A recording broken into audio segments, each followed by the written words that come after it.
Romelu Lukaku did not remain Manchester United's untouchable for too long, then. Not much more than 24 hours, as a matter of fact.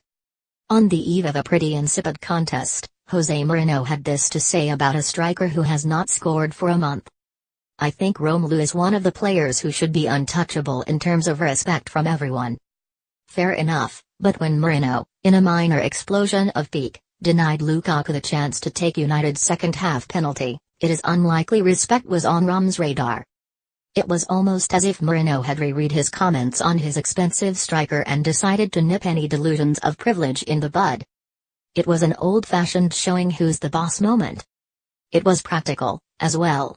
It was the opportunity to put the result beyond doubt, and Mourinho clearly fancied Daily Blind's chances more than those of his top scorer. His decision was vindicated as Blind dispatched the kick, and United are now as good as qualified for the knockout stages.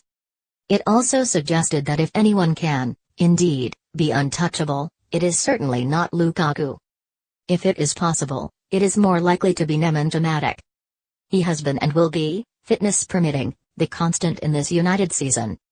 That is because he is the ultimate Jose player, the identikit Mourinho operator, the stuff of the special one's dreams. He does what his manager likes to do, he gets things accomplished with strength, efficiency and the minimum of risk. That is how Manchester United will advance to the knockout stages of the Champions League. That is how Mourinho loves it. It is no coincidence that in 14 Premier and Champions League games this season, since the arrival of Matic, United have conceded just 5 goals. As it happened, his most significant contribution here was the strike that, in a roundabout way, gave United the breakthrough here just before halftime. Mourinho had a quiet look of satisfaction. When he weighs up his signings, there will be one that gives him the most joy. It will be Matic, for the steadiness he brings.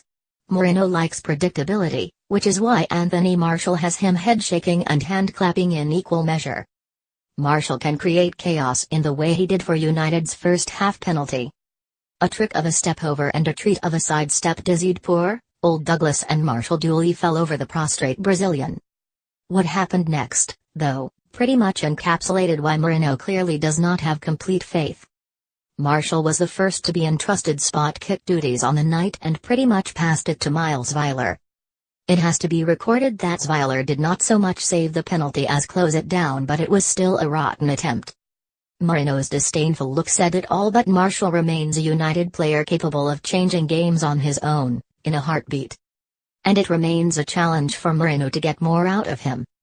There was little ingenuity or incisiveness from anyone other than Martial for long periods, allowing Benfica to give David De Gea a couple of camera-friendly chances to shine, the pick of which was a wrong-handed, good-looking but routine diversion of a decent Diogo Goncalves hit. The hit from Matic just before halftime was even more decent, fizzing no more than a couple of inches off the turf and whizzing past Weiler before he had completed his dive. Unfortunately for the hapless teenager, his prone body met it on its return journey from the upright, diverted it back between the posts. Benfica were behind and, despite a couple of close shaves, United never looked in serious trouble.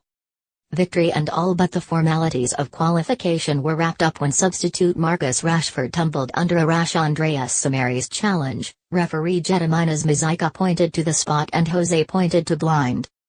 Lukaku trudged away, a reminder that, in Jose's world, no matter what he says, no one is untouchable.